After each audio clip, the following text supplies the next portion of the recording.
18 mai 1899. Depuis l'incident où Edward m'a défendu contre les gens étranges, nous n'en avons pas reparlé.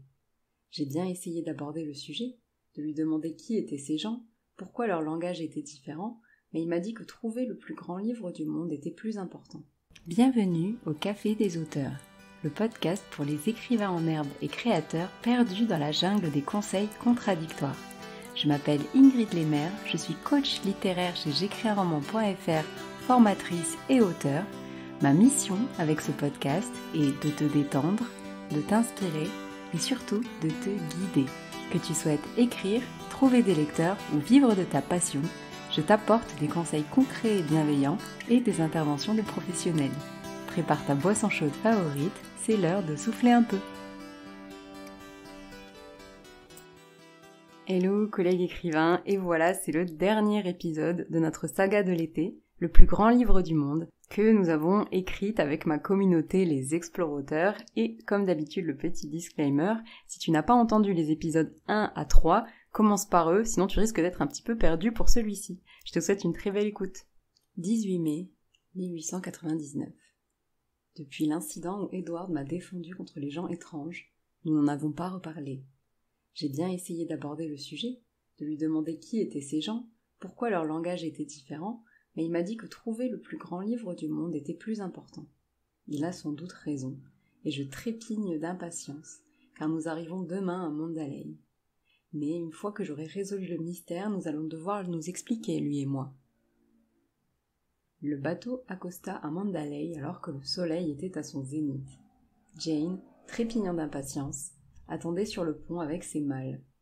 Edward la rejoint, il ne lui avait encore rien dit au sujet de la tempête. Elle avait bien plus important en tête à cet instant, son rendez-vous au plus grand livre du monde, avant le coucher du soleil. Le capitaine manœuvrait au milieu d'éclats de voix en birman. Le cœur de Jane battait à tout rompre. Quand allait-il enfin accoster ?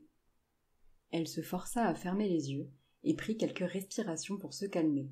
Quand elle rouvrit les paupières, elle faisait face à un groupe de femmes qui lavaient des vêtements dans la rivière, avant de les faire sécher le long de la rive, dessinant un patchwork de couleurs.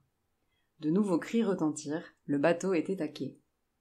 Jane, suivie d'Edward, fonça vers la première chaise à porteur venu. « Kutodao, le grand livre !» tenta-t-elle de mimer. Les coolies acquiescèrent et prirent la direction du centre. Le trajet en chaise lui sembla une éternité. Jane en profita pour observer les rues, les rickshaws, les marchés où hommes et femmes vêtus de tenues traditionnelles patientaient sous le soleil de plomb. La vie en Birmanie indépendante s'écoulait plus lentement qu'en Basse-Birmanie, songea la lady. Elle se souvint soudain d'Edward, qu'elle avait presque oublié dans son agitation, et se retourna vers son rickshaw juste derrière. Il lui sourit, détendu, comme s'il savait qu'elle allait réussir sa mission. La chaise s'arrêta finalement devant un monastère en bois. Elle argumenta avec les coolies. « Pas Kutodao ici, je vais à Kutodao, le grand livre !» et écouta leur réponse en birman en se tordant les mains de désespoir. Elle ne parvenait donc pas à prononcer le nom correctement. Le soleil s'approchait de l'horizon et la sueur perlait au front de Jane. Elle espérait tant arriver avant le coucher du soleil. Soudain, elle se souvint des paroles de Mr. Ashcroft. Il y a une zone très intéressante à visiter près de Kutodao où se trouve un monastère antique en bois. Elle était donc tout proche du but. Elle remonta dans sa chaise à porteur, en manquant de trébucher sur son jupon, et fit signe qu'elle les guiderait avec les mains. Ils errèrent entre les temples et monastères, apercevant même le palais royal et ses murs rouge brique se détachaient sur fond de montagnes bleutées. La sueur dévalait le dos de Jane et elle se maudissait de n'avoir pas trouvé de carte de Mandalay. Soudain, elle aperçut des stupas de pierre blanche dépassés d'un mur, non loin du palais royal. Ce pouvaient bien être les stèles. « Stop, stop !» s'écria-t-elle. Les coulisses s'arrêtèrent. Elle leur montra le mur, agitant les mains avec fougue. Ils remontèrent jusqu'à trouver une entrée. Jane sauta de la chaise en direction d'un groupe de fidèles qui franchissaient la porte. « Excuse me, Kutodao ?» lança-t-elle. Un vieil homme recroquevillé leva le doigt vers elle. Kutodao était juste dans son dos. Elle fit volte-face. L'enceinte d'un temple, blanchie à la chaux, lui barrait la route. Elle abandonna les porteurs et hâta le pas. Ses bottines butaient sur les rochers jonchant la route terreuse. Un pas rapide résonna soudain. Edward l'avait suivi. Jane reporta son attention sur le temple, et repoussa les mèches qui collaient à son front. Enfin, une minuscule porte se dessina dans la paroi. Elle la passa en tremblant d'impatience, et se retrouva dans une allée bordée de stupas blancs. Le ciel se teintait de gris, et ses tripes se tordirent. Et s'il était trop tard? Elle se précipita vers le bout de l'allée. Une birmane la harangua, désignant ses pieds. Jane retira ses bottines à la hâte, avant de s'élancer dans le temple. Les pas d'Edward retentirent à leur tour, mais elle n'y prêta guère attention. Elle n'eut pas besoin d'aller bien loin. Assis à côté d'une rangée de stèles blanches, en tailleur sur une natte, quelqu'un l'attendait. Son grand-père. Il se tourna vers elle, le visage rayonnant de fierté. « Ma petite fille tant aimée !» s'écria-t-il. « Je te croyais malade !»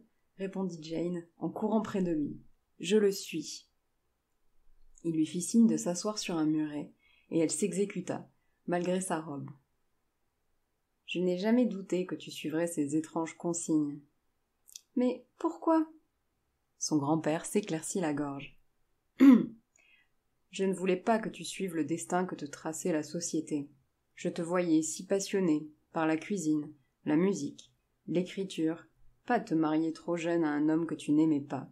Je voulais te mettre à l'épreuve et voir si une de tes passions n'était pas si forte que tu aurais voulu en faire ton métier. » Une quinte de toux interrompit son discours.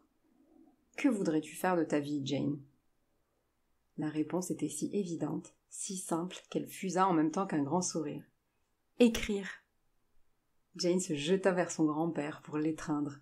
Quelle aventure elle avait vécue grâce à lui, et quelle vie merveilleuse s'offrait à elle. « Tu n'avais pas besoin de faire tout ça pour que je choisisse d'écrire, » murmura-t-elle. « Dis-toi que cela fera un très beau livre. »« Oui, je ne pourrai jamais te remercier. »« Tu l'as déjà fait. » Le vieil homme se raidit et prit une voix plus forte. « Vous partez ?» Jane mit fin à son étreinte. Il s'était adressé à Edward, qui avait pris la direction de la sortie. Il s'avança vers eux, l'air mal à l'aise. « C'est-à-dire que... Bonjour, my lord. »« Bonjour, » répondit le grand-père. « Puis-je vous demander qui vous êtes ?»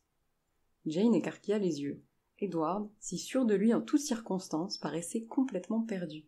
Et elle voulait la vérité sur la nuit de la tempête. « Edward, je crois que vous avez des choses à me dire, » déclara-t-elle d'un ton qui ne souffrait aucune réplique. Le jeune homme soupira et finit par hocher la tête. Il s'approcha d'eux et s'assit près de Jane.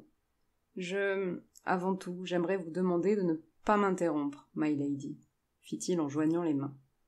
Jane hocha la tête, les sourcils froncés. Elle n'avait jamais vu Edward aussi grave.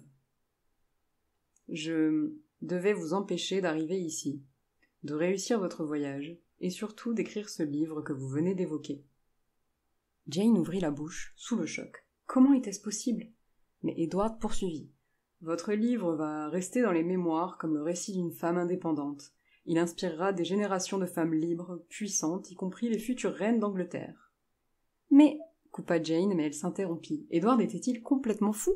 « Si vous... » reprit le jeune homme, « si votre voyage prenait fin avant son terme, l'Angleterre aurait pu connaître une génération de rois, ce qui était dans les intérêts de mon employeur, qui travaillait pour... Il s'éclaircit la gorge. L'un de ces éventuels rois, acheva-t-il, avant de se tourner enfin vers elle. La tête de Jane se mit à tourner. « Mais... comment... » Il leva la main pour parler. « Pardonnez-moi, my lady. Je pourrais vous donner nombre de détails sur comment je suis arrivé ici, comment j'ai été entraîné à réussir cette mission, mais je vais devoir vous quitter. Ma présence ici vous fait courir un grave danger.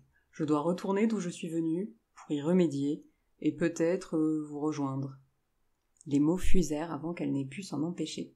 « Mais vous allez essayer de revenir ?»« Auprès de moi ?» songea-t-elle. La confusion qu'elle avait ressentie jusqu'ici s'évanouit d'un coup. S'il ne revenait jamais? Edward détourna le regard. « Oui. »« Dites-moi votre nom, » ordonna Jane. « Et d'où vous venez ?» Les questions se bousculaient toujours dans sa tête, mais son cœur avait parlé. Le jeune homme se leva et fit quelques pas pour s'éloigner. Il leva la tête vers elle, et c'était comme si elle le voyait pour la première fois. Son regard intense, brillant et un peu fou, plongea en elle et la traversa tout entière. « Je m'appelle Pedro, et je viens de l'an 2076. » Un éclair bleu aveugla Jane, alors que plusieurs détonations se succédèrent. Lorsqu'elle rouvrit les yeux, il avait disparu. Et voilà, collègue écrivain, c'était le dernier épisode de ton feuilleton de l'été, le plus grand livre du monde. J'espère qu'il t'a plu, j'espère que tu as pu t'évader et être surpris par notre dénouement que nous avons choisi ensemble avec les explorateurs et qui nous faisait très plaisir, ce mélange des genres, les perspectives que pouvait évoquer ce dénouement nous tenaient particulièrement à cœur, donc je serais très curieuse d'avoir ton avis à ce sujet. Je pense que je te ferai un petit débriefing un petit peu plus complet sur cette aventure qu'a été d'écrire ces épisodes à une bonne 30aine de mains et à choisir des narratrices également pour conter les aventures de Jane. En attendant, je te remercie 1000 fois d'avoir été présent au cours de ces 4 épisodes. Je me suis moi-même vraiment beaucoup amusée à participer au projet et à voir l'histoire s'écrire sur plusieurs mois. J'espère que ça t'a plu, à toi aussi. Il me reste à te souhaiter une belle fin d'été, peut-être de vacances si c'est ton cas, et à te retrouver dans 2 semaines en pleine forme. Prends soin de toi. Merci beaucoup d'avoir écouté cet épisode jusqu'au bout. S'il t'a plu, tu peux me laisser un avis sur Apple Podcast et le partager à un collègue auteur. Et tu peux rejoindre les auditeurs du podcast sur j'écrisunroman.fr/hello pour échanger et écrire avec nous ou encore me poser toutes tes questions. Et je te dis à bientôt au Café des auteurs.